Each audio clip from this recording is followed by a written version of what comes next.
Welcome back to Extra Holiday Games. I'm Extra Holiday, and last time we were talking about basically things that only Nintendo does, in basically things that only Pokemon does. Mechanics that a lot of games that exist and have existed for a while, but a lot of games don't employ. Specifically, we were talking about, Pokemon and how they, the idea of having things exclusive to specific games that you could swap over to encourage people to play both games. And where was I going with this? There was another thing I had in mind. Damn it, I forgot it. In the middle of my explanation, I forgot what I was going to say. It's great. There was another mechanic that I was thinking of that was like a mechanic that was used, but people don't use now. Most people don't. I don't know. You know what? It'll probably come back to me, but for now, I guess I can just lament on how unoriginal a lot of game devs are. Because, man, oh man. Is there another Call of Duty coming out? You don't say. Stop. Too low. Okay. Yeah, I wonder when that series will die. Because it's still going. Right, and it must have a player base because it is still going. But damn. Does it feel like, again, this is coming from someone who hasn't played Call of Duty in a long time. Man, does it feel like they're just pumping out the same game over and over and over again. Also, same with like sports games. But at least with sports games, you have like, oh yeah, the roster changes with each game, which, you could theoretically just do with updates, but, honestly, and this is coming from someone who has basically no interest in sports games, particularly real-life sports games, like your FIFAs and your Maddens and all that. I really think, like, the best business model for those games really should just be like, here's a game that we're constantly going to update. We're going to patch it over and over again till the end of time, and we're just going to update the roster each year, right? We're just going to update it so that it's accurate to the real life information. Because theoretically, that's what people are playing. It's not nearly as profitable a model. But then again, you could just say, hey, it's a subscription service. Like, as long as you're paying for it, you can continue to play this game. And in those patches, you can add new modes and stuff, or have even, like, rotating game modes to, if you want to, exploit that human psychology a little more. Because, of course, we know EA loves exploiting human psychology, so you could do that. You could absolutely do that. And I think that would be better than what we have now, which is, hey, we're going to release a new sports game every year, and it's going to be the same game as last time, except it's different because we say it's different. So yeah, you can't use like your save data or anything from the old games. Again, I'm speaking as someone, maybe what I'm saying isn't true, because I'm speaking as someone who doesn't play these games. Maybe like you can transfer your saves between, FIFA 21 and FIFA 22 or whatever. And maybe there is a sports game out there that's like, oh yeah, it's just a subscription service, and I know, okay, so one thing that I know, and again, this is part of the reason I made that EA loves to exploit human psychology comment.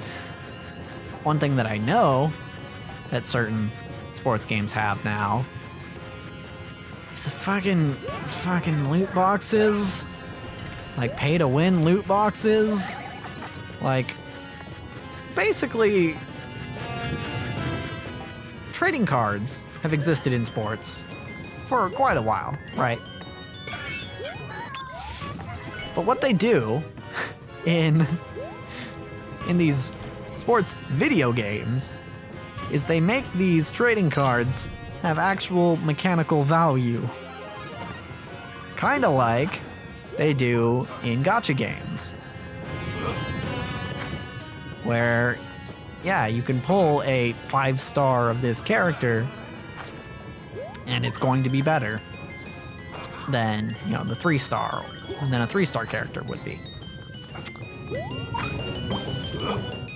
So effectively, yeah, you've got the grand old loot box mechanic in those games. And that, while extremely profitable, is also questionably moral, especially in a game that is meant to be competitive, like a sports game. Like they have online modes where, you know, players play against players. Oh, okay, so yeah, it's just as amoral in gacha games because a lot of those have PvP as well. So, yeah, that's not great either. Yeah, don't do that, game devs. EA and all the gacha developers. Okay, almost got away with that. It's not cool. But it makes money, so they do it.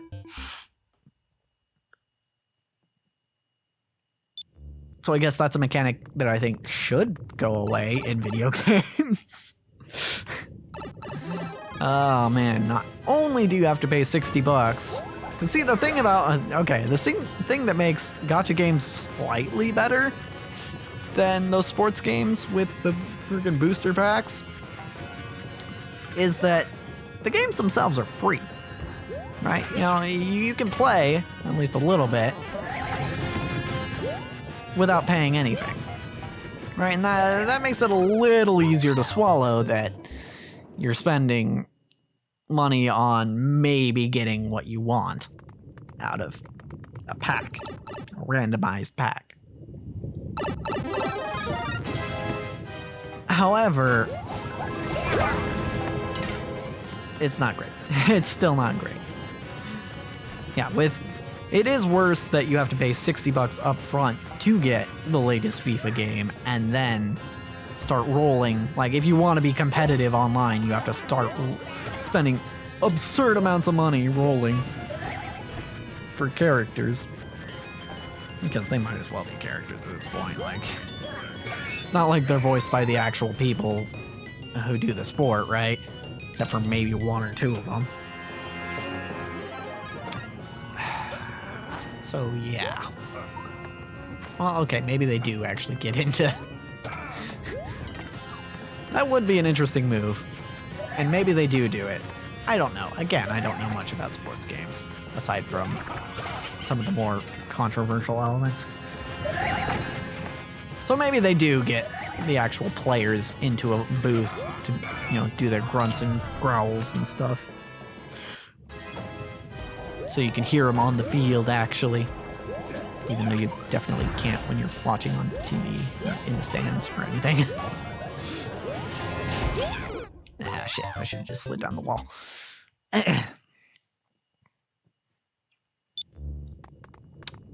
Yeah. It is. We went from mechanics that you should maybe see more often to mechanics that we should definitely see less often. Yeah. Oh, and also that's only one, or that's only a couple of the monetization methods that those sports games use. Hey, also we also have ads in our game. Which, you know, that part kind of makes sense. Honestly, it makes it feel a little more authentic because, you know, there are ads in actual sports games, right? Like, you know, real life sports. You look at any sports stadium, and, you know, the field will be surrounded by signs for different companies because, you know, those companies paid money to have their logo in that arena where everyone can see it. So that part, that's probably fine. But that plus, you know, the gacha mechanics, plus a $60 upfront price, plus battle passes, they also do all of that in the same game is like, you're really trying to squeeze every dime out of your players, aren't you? It's like every single penny that you can get. That is, you know, if people are willing to do it, they're willing to do it, but it doesn't mean I can't say they shouldn't be.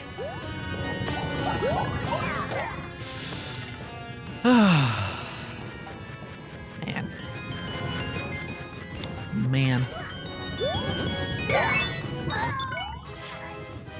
Can we just go back to talking about connectivity between different games, because I like that better.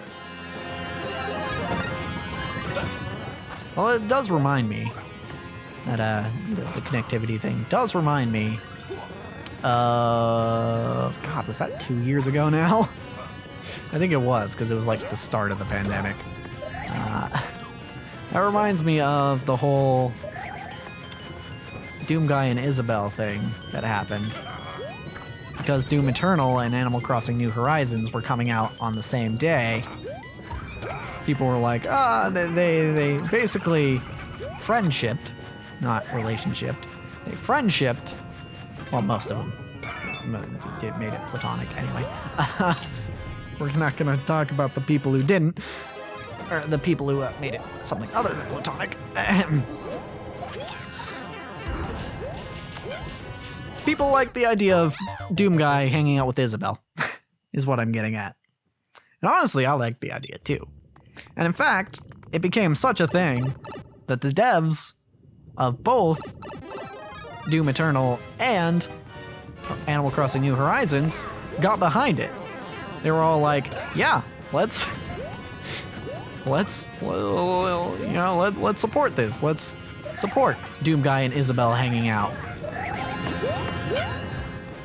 And that's cool, right? I think that's pretty neat. That is not necessarily actual connectivity between the games,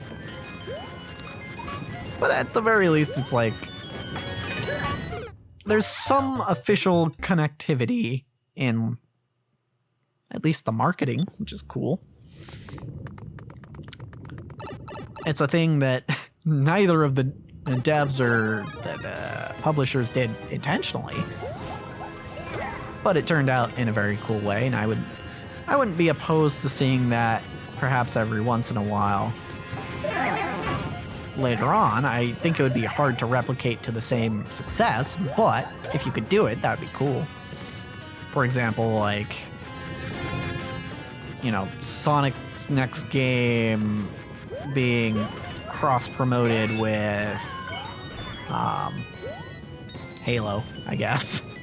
I don't know, Sonic and Master Chief hanging out. Maybe. It beats me.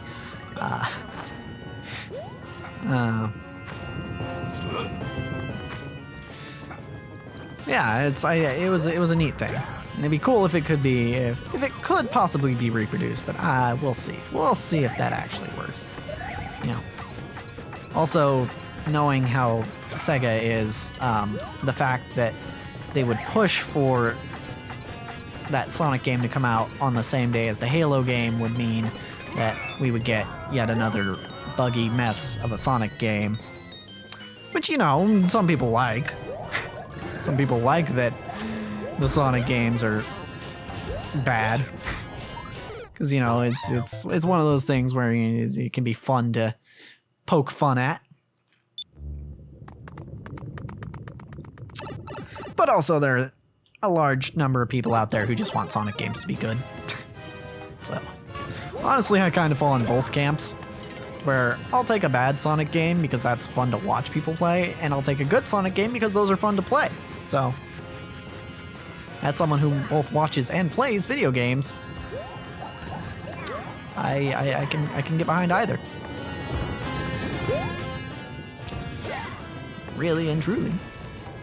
So ultimately, you know, what do I have not to like about the Sonic franchise? It does suck. It does. Oh, okay, that's death.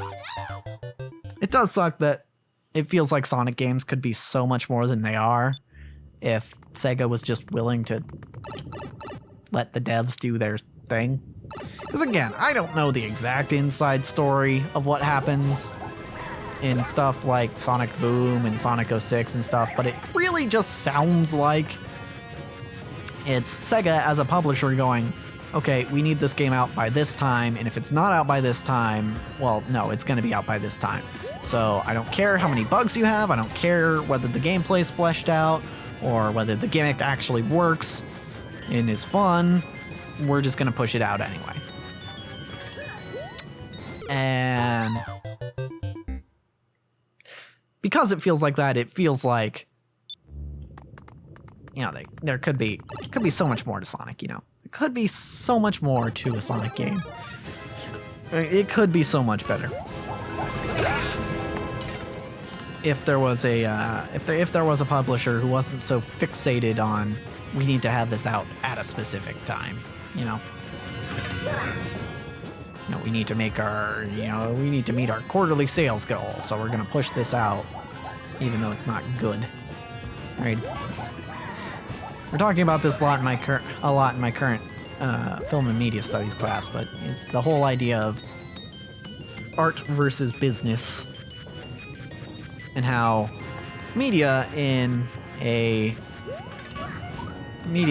capitalist society has to exist somewhere in between, usually. Because for someone to devote a lot of their time to something, typically it has to make money. So that bounce actually picked me up. Cool. Appreciate it.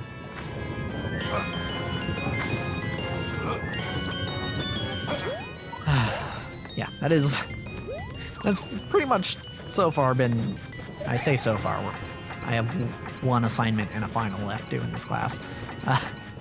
That is pretty much what we have exclusively been talking about in this class. So, yeah, it's definitely something that's been on my mind. Got it. Okay, alright, good. Ow, fuck. I can't. I'm surprised that I survived that. Oh god! I could have made it, but maybe I'll make it next time. But as for this episode, that's a wrap.